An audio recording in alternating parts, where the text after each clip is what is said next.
oggi è un lateral thinker, un problem solver, un coach, un leader. E in futuro?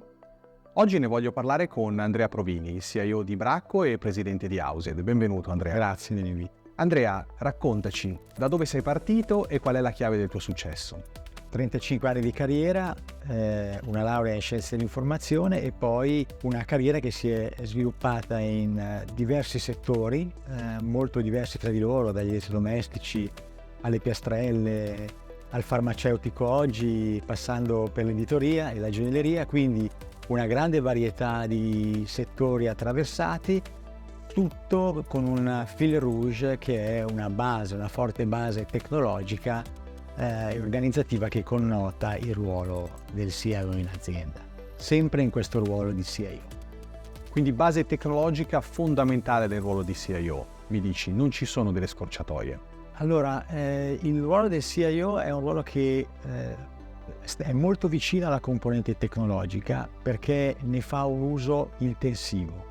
Poi è un uso che viene applicato all'azienda, alle organizzazioni, alle innovazioni, quindi un uso che è molto vario, però la costante tecnologica, il sapere che cosa c'è dietro quella tecnologia, il sapere usare quella tecnologia, il sapere guidare persone che dovranno usare quella tecnologia per supportarti nei tuoi progetti è fondamentale.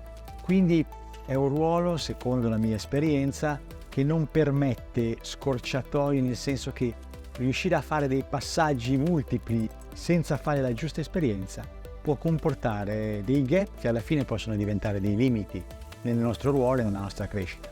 Quindi in un futuro dove non dovrà sbagliare CIO? E per diventare un ottimo CEO, dove dovrà concentrarsi? Allora, la grandezza, secondo me, la grande rilevanza del nostro ruolo è proprio in questa capacità di sintesi tra tra competenza tecnologica e competenza innovativa, quello che è organizzativa. E quello che secondo me il CIO oggi è in qualche modo chiamato a fare è, come dire, riuscire a fare un salto in più e avere una visione un po' più lunga, un po' più strategica. Non sempre questo avviene proprio per la nostra connotazione, proprio per il nostro ruolo e talvolta anche proprio per l'ecosistema in cui noi viviamo.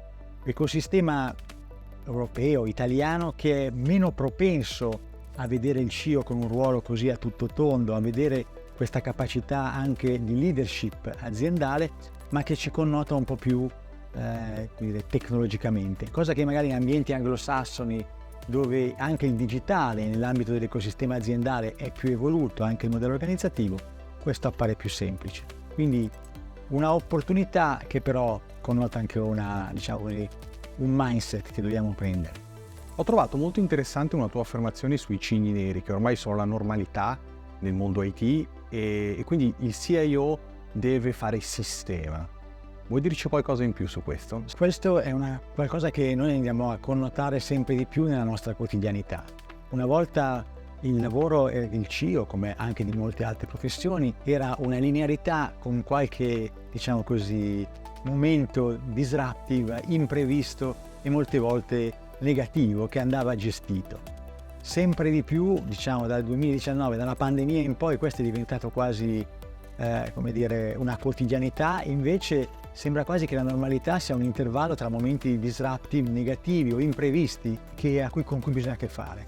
Questo per me cambia un po' le regole del gioco, ci impone di avere un ruolo molto più reattivo, molto più resiliente e quindi in qualche modo porta all'estremo, la nostra necessità di portare attenzione e di reagire. Qualcosa che non è possibile tenere a livello per lungo tempo, e da qui il fare sistema in azienda, il fare sistema anche al di fuori dell'azienda, il creare questo spirito di comunità tra pari diventa fondamentale per il raggiungimento degli obiettivi delle aziende, ma anche per il raggiungimento di una normalità di business anche in presenza di eventi imprevisti, i cigni neri.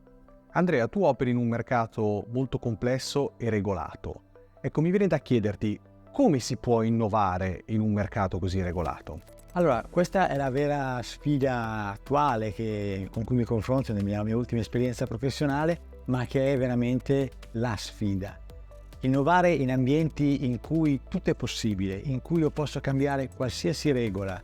Non dico che sia semplice, perché innovare non è mai semplice, però in qualche modo mi permette di spaziare a 360 gradi. In un mondo regolato ci sono degli elementi che fanno parte della regola del gioco, non possono essere cambiati almeno nel breve termine, un'evoluzione c'è sempre. Questo fa sì che per fare reale innovazione bisogna rispettare queste. Nel farmaceutico in particolare la salute del paziente è al centro di tutta il nostro lavoro e quindi è fondamentale. Tutto ciò che va cambiato deve sempre tener conto della salute del paziente. Fare innovazione tecnologica, piuttosto che organizzativa, piuttosto che anche partecipare a innovazioni di prodotto e di processo, rispettando queste regole, quindi avendo meno leve a disposizione, è secondo me una sfida molto complessa, ma che quando raggiungiamo, diciamo così, la capacità di poter realizzare qualcosa è secondo me, come dire, un grande successo aziendale, ma anche dei singoli ruoli e quindi del nostro. Grazie Andrea, è stato un piacere averti qui con noi oggi e grazie dei tuoi spunti davvero interessanti. Alla prossima. Grazie a voi.